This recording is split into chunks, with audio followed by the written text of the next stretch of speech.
నమస్తే ఫ్రెండ్స్.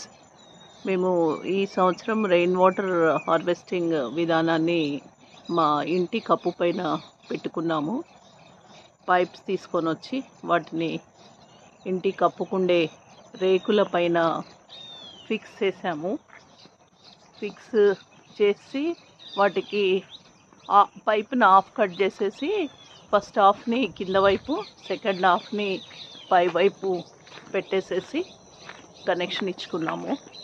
అట్లా 3 ఇళ్ళ పైన ఉన్నటువంటి పడే వర్షపు నీటిని ఒక్క చుక్క కూడా వేస్ట్ కాకుండా మాకు తాగడానికి ఉపయోగించుకోవడానికి ఇలా ఒక కింద అలా మేము గోవులకు నిర్మించిన షెడ్స్ పైన కూడా ఈ వచ్చే వర్షపు నీటిని ఒక్కొక్క షెడ్కి ఒక్కొక్క హౌస్ లాగా పెట్టుకొని ఆ హౌస్లో ఆ రెయిన్ వాటర్ పడేటట్టుగా అరేంజ్మెంట్ చేసుకున్నాము.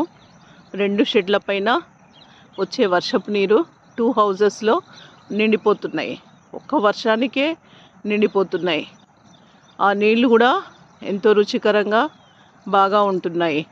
అందులో ఫిల్టరేషన్ విధానం పెట్టుకున్నాము. ఇసుక, కంకర, బొగ్గు, పెద్ద చిన్న రాళ్ళు, ఇంకొంచెం పెద్ద గులకరాళ్ళు లేయర్ బై లేయర్ వేసుకున్నాము. సో ఆ నీళ్ళన్నీ ఫిల్టర్ అయిపోతాయి.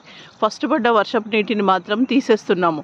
ఆ పైన అంత దుమ్ము ధూళి ఉంటుంది షెడ్స్ పైన కాబట్టి కొంచెం ఒక 10 నిమిషాల తర్వాత ఆ అవుట్లెట్ని ఆపేసి ఇలా ఇక్కడ నుంచి అవుట్లెట్ గేట్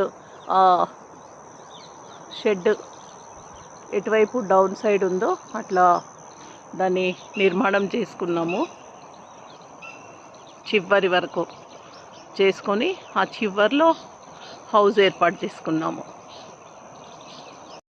చివరి నుంచి ఇట్లా కిందకి అవుట్లెట్ పెట్టుకొని ఎల్ షేప్లో ఒకటేమో ఫస్ట్ నీళ్లు పడగానే దుమ్ము నీళ్లు పోయడానికి అవుట్లెట్, తర్వాత డైరెక్ట్గా ఈ హౌస్లో పడడానికి అవుట్లెట్ పెట్టుకొని కింద ట్యాప్ సిస్టమ్ పెట్టుకున్నాము. ఆ ట్యాప్లో నుంచి నీళ్లు తీసుకుంటూ ఉంటాము. అలా ఈ వర్షాకాలం మొత్తము జూన్, జూలై, ఆగస్టు, సెప్టెంబర్ ఈ చివరి వర్షాల నీరు దాచిపెట్టుకుంటే ఇంకొక 4 రోజులు నడుస్తుంది. అప్పటికల్లా ఈ గోదావరి ఉధృతి తగ్గిపోతుంది. మాకు మళ్ళీ గోదావరి నీళ్లు తాగే అవకాశం వస్తుంది ఫ్రెండ్స్. ఇంకొక పెద్ద షెడ్, గోవులుండే షెడ్ దగ్గర ఇంకొక అవుట్లెట్ కూడా అరేంజ్ చేసుకున్నాం. ఇలా మొత్తము 3 అవుట్లెట్స్ ఇంటి పైన 2 షెడ్స్కి అనుబంధంగా